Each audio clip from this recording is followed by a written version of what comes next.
अपने कर्तव्य और जिम्मेदारी को समझते हुए सेना नायक मंगल 7 जून से अपना मोर्चा संभालने जा रहे हैं। न सिर्फ ये अकेले रहेंगे बल्कि इनके साथ रहेंगे फौज के सिपाही केतु। कैसे ये दोनों ग्रह मिल करके एक बड़े अंजाम को, एक बड़े परिणाम को हम तक पहुंचाएंगे, आज इस बात को हम जानने वाले हैं।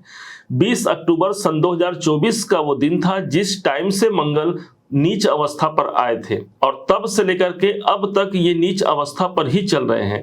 कभी ये वक्री होकर के मिथुन राशि पर प्रवेश कर जाते तो कभी आपके मकर राशि के अनुसार सप्तम भाव पर इनका प्रभाव भी था।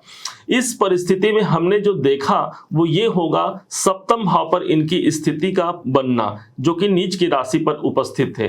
दाम्पत्य जीवन में अशांति या फिर व्यापारिक कर्म क्षेत्र पर भी हमको कई प्रकार से ऊंच नीच की स्थिति इस मंगल के द्वारा प्राप्त हुई। चूंकि मंगल के पास अभी तक जो दृष्टि थी वो आपके अपने राशि पर थी, जिससे कारण से एंजाइटी या मानसिक अशांतियों को भी यदि हमने देखा है तो एक शुभ परिणाम को प्राप्त करने का समय आ चुका है। इनका ये गोचर 7 जून से लेकर के 28 जुलाई तक रहने वाला है। चूंकि यही वो मंगल है जो आपके चतुर्थ के स्वामी हैं और नीच अवस्था पर चल रहे थे, जिसके कारण हो सकता है प्रॉपर्टी संबंधित कार्यों में भी हमने बाधाओं का सामना किया होगा। अब कैसे इस मंगल को हम नियंत्रित कर सकते हैं, क्या इसके उपाय होंगे और क्या इसका शुभ प्रतिफल मिलना है, इन्हीं सभी बातों को हम बारी बारी समझते हैं।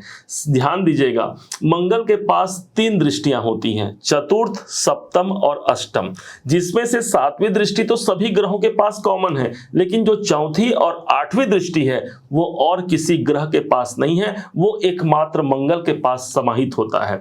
इस हिसाब से अष्टम भाव पर मंगल आए तो हैं जरूर, लेकिन इनकी जो दृष्टि पड़ रही है वो सीधे चौथी दृष्टि, जहां पर 8 नंबर लिखा हुआ है, इस स्थान पर इनकी दृष्टि पड़ रही है। अर्थात 8 नंबर के ये स्वयं मालिक भी होते हैं और अपने ही घर को दृष्टि दे रहे हैं। आप ऐसा जानिए कि आप अपने घर के सामने खड़े हैं और अपने घर पर आपको नियंत्रण करना हो, इसका मतलब आप अपने घर को ज्यादा सुरक्षा महसूस करा सकते हैं। ठीक इसी प्रकार मंगल को सुरक्षा का ग्रह कहा गया है। इनकम भाव पर दृष्टि देना एक सकारात्मक परिणाम देगा, विशेष तौर पर कोई लाभ की स्थिति बन सकती है। साथ ही साथ कोई आकांक्षाएं हैं, कोई कार्य है जो पूरा नहीं हो रहा है, मंगल के पास एनर्जी है और वही एनर्जी लेकर के उस कार्य पर हम टूट पड़ने वाले हैं, अर्थात सफलता की प्राप्ति ये मंगल हम तक पहुंचा जाता है। यही नहीं, मंगल के पास जो अगली दृष्टि है और वो है 7वीं दृष्टि। 7वीं दृष्टि से ये द्वितीय भाव को देखेंगे जो कि आपके धन का भाव है। 11 नंबर जहां लिखा हुआ है ये शनि का घर है, आपके राशि के स्वामी शनि का ही घर है।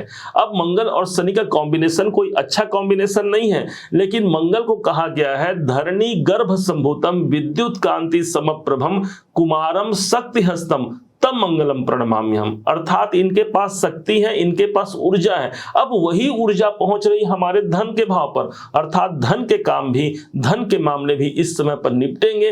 कोई नए धन का आयाम प्राप्त हो सकता है। ध्यान दीजिएगा, मंगल अष्टम भाव पर है, अष्टम भाव हमारे धन की फसाहट है और वहां से वो देख रहे हैं धन भाव पर, इसलिए इस समय पर रुका हुआ धन भी हमको प्राप्त होने की संभावना काफी प्रबल हो जाती है।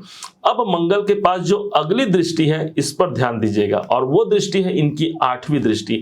8वीं दृष्टि से जहां पर 12 नंबर की राशि लिखी हुई है वो स्थान है, ये स्थान गुरु का स्थान है। माना जाता है गुरु और मंगल दोनों का कॉम्बिनेशन अच्छा होता है, अर्थात अपने मित्र की राशि पर दृष्टि दे रहे हैं, इसलिए तीसरा घर स्वयं आपके कॉन्फिडेंस का हो गया।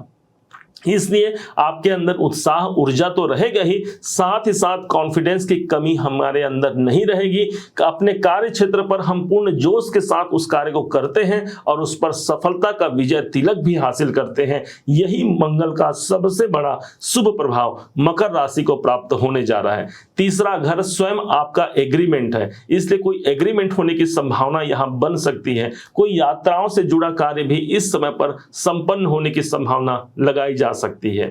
अब कहां पर हमको ये दिक्कत दे सकते हैं, ध्यान दीजिएगा। ज्योतिष में अष्टम भाव पर मंगल आए हुए हैं और साथ ही साथ मंगल और केतु के संगम को हम मानते हैं अंगारक योग, अर्थात वही अंगारक योग हमको प्राप्त हो रहा है अष्टम भाव पर। इसलिए अपने हर कार्य को इस समय पर खासकर गुप्त रखने का प्रयास कीजिएगा। जितना अधिक आप सीक्रेसी मेंटेन कर पाते हैं, ये अंगारक योग का दुष्प्रभाव नहीं पड़ेगा। साथ ही साथ अष्टम भाव हमारे ऑकल्ट का है, हमारे ईश्वर की आराधना में डूब जाने का होता है। तो इस समय कुछ समय निकाल करके ईश्वर की भक्ति भी कीजिएगा, रुकावट और बाधाएं नहीं आएंगी, बल्कि एक बड़े लाभ के अवसर को हम इसी टाइम पीरियड पर प्राप्त कर पाते हैं।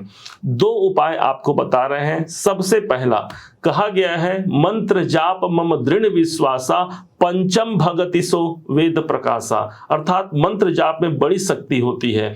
इस समय पर ओम भौम भौमाय नमः का जाप कीजिएगा या फिर सुंदरकांड हनुमान चालीसा का पाठ करने से ये मंगल के शुभ प्रभाव को हम ज्यादा अधिक मजबूती से इस समय पर ले पाते हैं।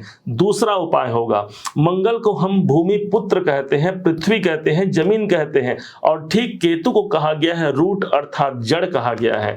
इसलिए इस समय पर कोई पौधे आपको रोपित करते बन जाए, कीजिएगा जरूर। नहीं बन पाए तो उनको संरक्षण दीजिएगा पेड़ पौधों को, साथ ही साथ जल अर्पण कीजिएगा, जिससे मंगल केतु के दुष्प्रभाव से बच करके अपने जीवन में एक सकारात्मक परिवर्तन को हम ला करके अपने जीवन पर आगे बढ़ पाएं।